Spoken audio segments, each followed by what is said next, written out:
A pirate's life for me? June 12th, 2024, Los Cabos, Mexico.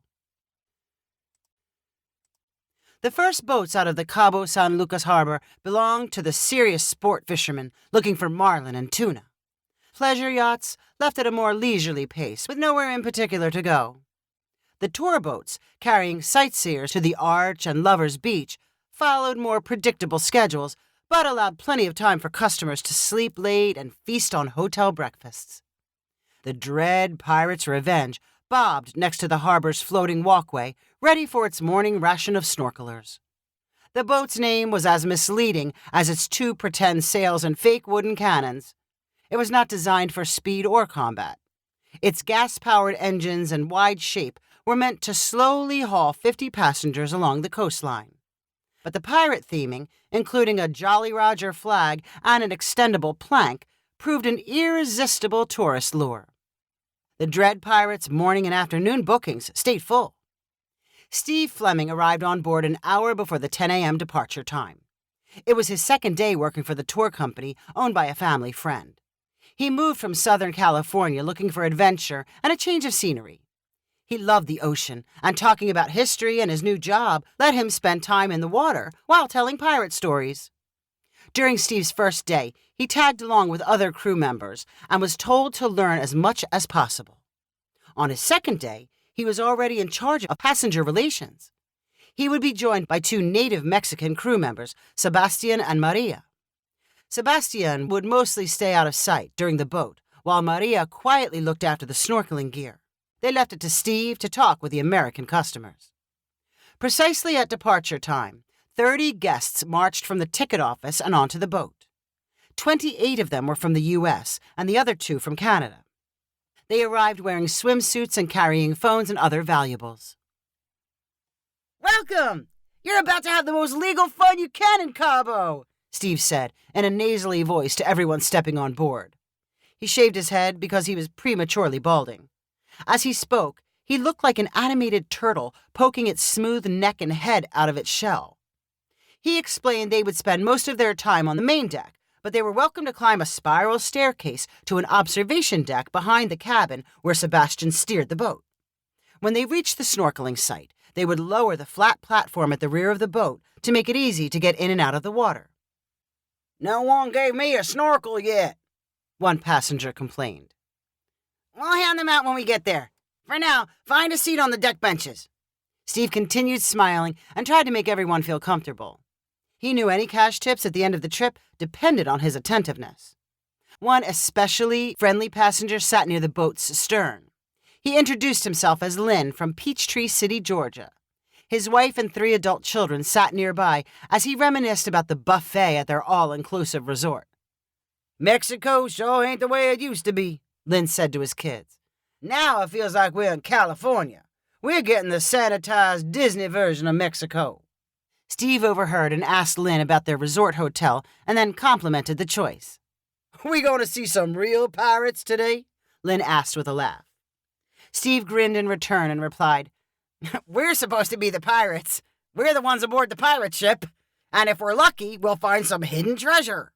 When are you passing out the swords and eye patches?" Steve laughed and said, "That reminds me, we need to get our life jackets on."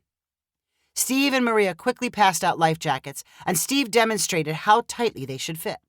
With all passengers equipped, the boat eased away from the dock and chugged toward the dark blue waters of the Pacific. Steve picked up a microphone so his voice could be heard over the churn of the motor. "Wave to the people on shore," Steve called, pointing toward the shops and condominiums lining the harbor. "I want you to imagine you've just looted the city, and now we're making our escape." Steve had 30 minutes to entertain his guests before they motored up to the shallow snorkeling waters of Chileno Bay. His boss had not provided a script, and Steve planned to keep things light and fun, as if he was narrating a Jungle Cruise boat ride at Disneyland. He pointed out the rock formation known as the Arch, sitting at the very tip of the Baja Peninsula. Then he made a joke about the adjacent beaches, Lovers Beach and Divorce Beach. "This very spot was prime hunting grounds for pirates in the late 1500s. Spanish galleons loaded with treasure from the Philippines crossed the Pacific and followed the Baja coast south. Pirates hid in the Cabo San Lucas Bay, and when a galleon came around the arch, they chased them down. Right here in this very spot? They were shooting cannonballs at each other right here? Lynn asked in surprise. Good pirates didn't shoot much, Steve continued authoritatively. They used intimidation to get ships to surrender. He described some of the famous ships and captains to sail in the Los Cabos waters. He got lost in a story of a plundered galleon and then remembered he was supposed to include chocolate and tequila tasting in his narration. With Maria's help, they passed around chocolate samples and tequila shots. Steve worked chocolate and tequila into the pirate story by saying they were some of the Mexican commodities found on Spanish galleons. You might be wondering why the galleons didn't completely avoid Los Cabos, Steve added thoughtfully. The river outlet at San Jose del Cabo, northeast of here, was an important source of fresh water. The water was worth losing a few ships to pirates and wrecks. Now we have the remains of lost galleons all along this coast. We'll be snorkeling in Chileno Bay, where one went down. If you keep your eyes open, there's a good chance you'll see some pieces of eight or jewelry in the sand. Are you serious, or are you just telling stories? Lynn asked, with sincere curiosity. Everything I told you about galleons and pirates is true, Steve replied, matter-of-factly.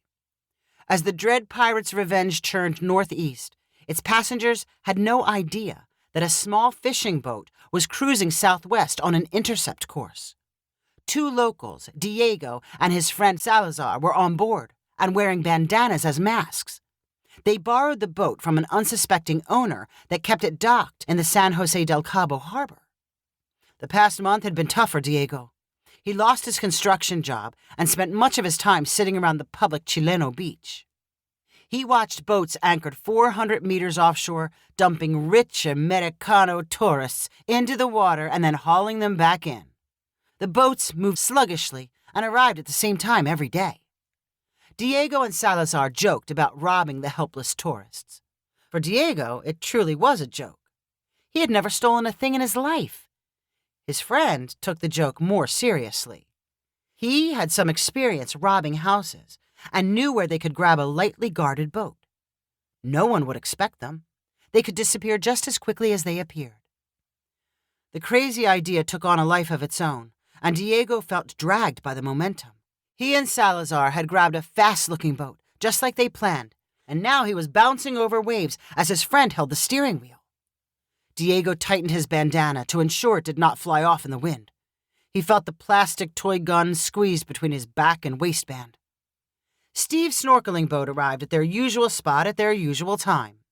He and Maria began passing out snorkel gear and pointing passengers to the lockable storage shelves as a place to leave their valuables. Suddenly, Diego's speedboat pulled alongside, with Diego waving his arms and yelling something about an emergency. Steve and Maria were unsure how to react.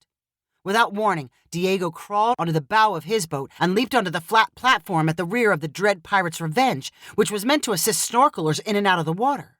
With everyone on the main deck of the snorkeling boat watching, Diego got to his feet, holding a plastic garbage bag. In broken English, he demanded everyone put their money, phones, and watches into the bag. He pulled a toy gun from behind his back to show he was serious. All passengers looked at Steve for instructions and some indication whether this was a genuine robbery or part of a pirate-themed show. Steve froze. It was only his second day.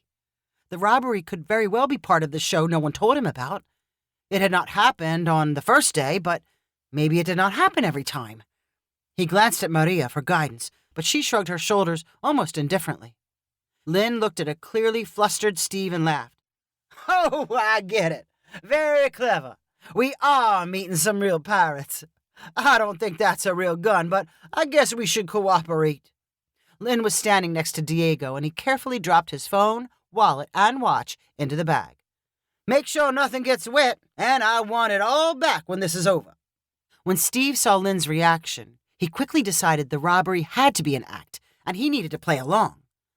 That's right, everyone. I've warned you about pirates in these waters, Steve said good-naturedly. We better do what they say, and I'm sure everything will turn out fine. The other passengers smiled as they put their valuables in the bag. Some asked Diego to please be careful and not to get things mixed up. One of Lynn's sons asked Steve if they were supposed to find some lost treasure to negotiate the return of all their stuff. Diego smiled in amazement under his bandana. The tourists put up much less of a fight than he anticipated. After collecting from each passenger, unexpectedly, he tied up the garbage bag and tossed it to his friend waiting in the smaller boat. Then Diego jumped into the water, swam a few strokes, and climbed up the small boat's side. Salazar gunned the motor, and they sped away. "What about our stuff?" one passenger cried. "I'm sure they'll be back," Lynn replied reassuringly. "All part of the show. I saw something like this at Universal Studios years ago." "Yeah, not to worry," Steve chimed in. "For now, concentrate on getting in the water. You've got lots of fish to identify, and maybe you'll find some treasure you can use to barter." The 30 snorkelers remained distracted for the next hour. They worried about swallowing too much salt water and whether they were seeing the prettiest fish. They asked Steve about sea turtles. Some of them spotted the fake treasure chests anchored to the seafloor not far from the boat's location. They were just out of reach for anyone without scuba gear. Steve called for everyone to return to the boat so they could make it back to Cabo San Lucas on schedule. As passengers removed snorkel fins and masks, they asked about their possessions dropped in Diego's sack. Steve looked around, but the small fishing boat was nowhere in sight. "We can't leave this spot until we get our stuff back," one worried passenger insisted. "We have to get back to town. I'm sure everything will be fine," Steve replied with plenty of uncertainty in his voice. Steve's confusion was not lost on Lynn. His attitude quickly changed. Instead of laughing off the robbery as a clever show prank, he shouted about calling the police. "This ain't funny. If our stuff's really gone, somebody's got to pay. If I'd known it was real, I would have tackled that guy and thrown him off the boat." Lynn pointed at Steve. "It's your fault we went along with it." "Everyone calm down," Steve begged without using the boat's microphone. "It's all going to work out. How about I tell you more pirate stories?" As the dread pirate's revenge limped toward port, Steve droned helplessly about Mexico in the 1500s. His angry passengers only thought of missing phones and money. Just as Cabo San Lucas came into view, a small boat approached from behind at high speed. Diego and Salazar were inside, still wearing masks. When they got close to the larger snorkeling boat and matched its speed, Diego tossed the plastic bag filled with passenger loot onto the deck. As Diego's boat peeled away and disappeared, there was a mad scramble to rip open the bag and reclaim phones and wallets. Once the smaller boat was headed northeast toward the San Jose del Cabo harbor, Diego shouted to his friend that they made the right decision. For the past hour, they had argued over what to do after the robbery.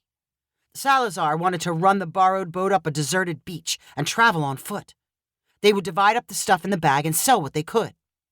Diego lost his nerve as he thought about the watches and phones the passengers surrendered. Where could they sell them without leaving a trace? The Americans would make big trouble with the police. A camera at the dock might have caught he and Salazar borrowing the boat. It was all sure to catch up with Diego, so he begged his friend to turn around and simply throw the stuff back. They swore and called each other names, but eventually Salazar agreed.